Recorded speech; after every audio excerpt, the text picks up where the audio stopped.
Okay. Lights, camera, action. So Debbie, this time we're back to Donald Trump. My God, I think all our episodes are going to be about Donald Trump now. Yeah, he's a man who loves being in the limelight and making headlines. So I think we'll see a lot more of Donald Trump on our podcast. And this time he's actually gone and blamed Ukraine to start the Ukraine-Russia war, right? Which is crazy.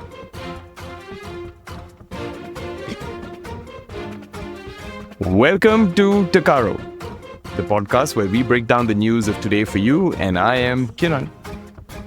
I am Debkanya, and today we are, if you haven't guessed it yet, talking about the Ukraine-Russia war. This is a war, by the way, that's been going on for almost 4 years now.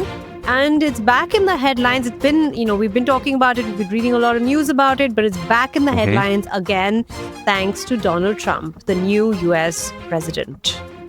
Yeah, so what basically happened is over the last few days, a U.S. delegation, folks from the U.S. and folks from Russia met in Saudi Arabia to talk about the war and to talk about how they could actually stop the war because it was what they both wanted.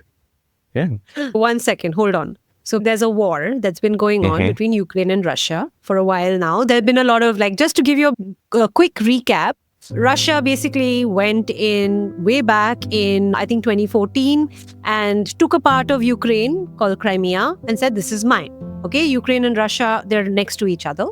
And then in 2022, Russia said, I want more of Ukraine. So Russia's basically like this big bully who goes into the playground and says, all of these toys are mine. The swings are mine. The slide is mine. You only get to keep maybe the merry-go-round, right? And that's exactly what's happening here. So Russia said, hey, this part of Ukraine is also mine and I'm going to take it, right? Obviously, understandably, everyone was very upset about it. Ukraine more so than anyone else. So to Kiran's point, what happened just now was the US, which has been supporting Ukraine all this time by giving them a lot of weapons, a lot of money to fight Russia and push the Russian bullies out. The US and Russia actually met to figure out how they can stop fighting, but they didn't invite Ukraine to be part of this conversation. Yeah, that's so absurd. And I think when the Ukrainian president said, hey, we should have been there, don't you think someone was missing in this conversation? Trump says, by the way, you've been fighting for the last 3 or 4 years. You should have kind of figured this out earlier itself. I mean, that is an absurd response. Absolutely. I mean, it's funny because the Ukrainian president is Zelensky, by the way. He's always, said good things about Trump because the US has always been a big supporter of Ukraine. They've been helping them out. Zelensky's always tried to make sure that every US president is, well respected. So, for example, he had a good relationship with Biden. And before Biden, when Trump was president for the first time, he had a good relationship with him as well. In fact, there was something that got Trump into trouble because of the relationship. We'll come to that in just a bit.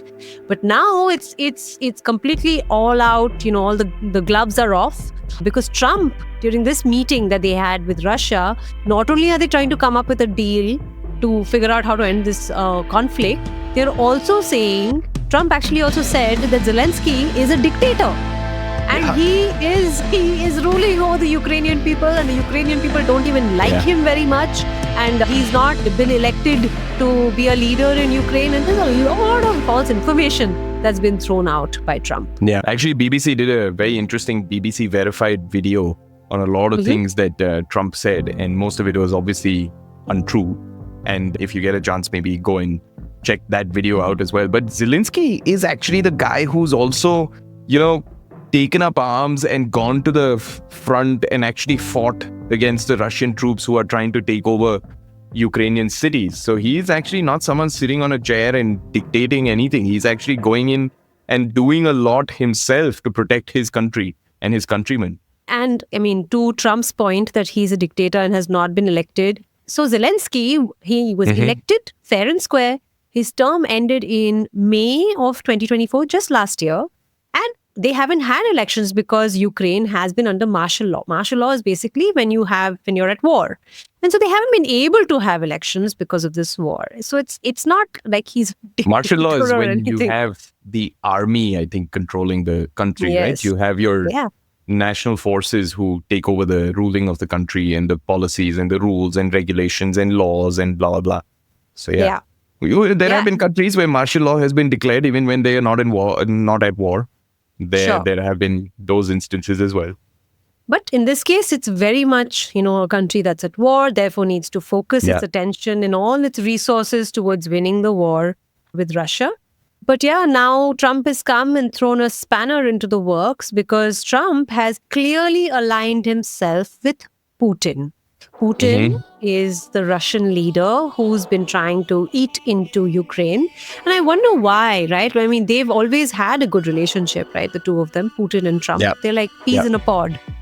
Yeah. They both, I think, have publicly said that they really respect each other and they value each other's friendship and, what they can do for each other's countries. In fact, during this meeting over the last couple of days in Saudi Arabia, one of the main things that the Russian contingent or the Russian team told the American team is there is a lot of money to be made in Russia if you can stop this war. And there's a lot of money to be made with Russia if you can stop this war. So, I think Trump is a capitalist first, someone who thinks about business, someone who thinks about, profits, how to make money. That's a simplistic explanation of what a capitalist is. But, he's always thought of it from that perspective. I think he's a capitalist first and a politician second. So when any country comes and says, hey, there's a lot of money to be made with us, I think Trump is going to favor that country. What do you think? Yeah, possibly. And I mean, there is another theory going around as to why things are not that great between him and Zelensky, the Ukrainian president. So back in 2019, this is when Trump was running for president of the United States against Biden, who did become the U.S. president. Trump had supposedly reached out to Zelensky and asked him to dig up dirt on Biden and his son on some deals that they had done, which were supposedly illegal.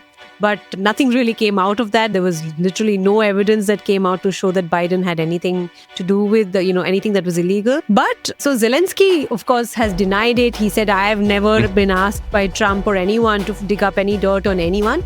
Now, Trump he got impeached because of this, because you're not allowed to ask any foreign party to help you win an election in your own country. Right? That's illegal. It's like, if you're having a fight with your sister at home and you go and ask someone on the road to come and intervene, I mean, you don't do that, right? You have to resolve it internally.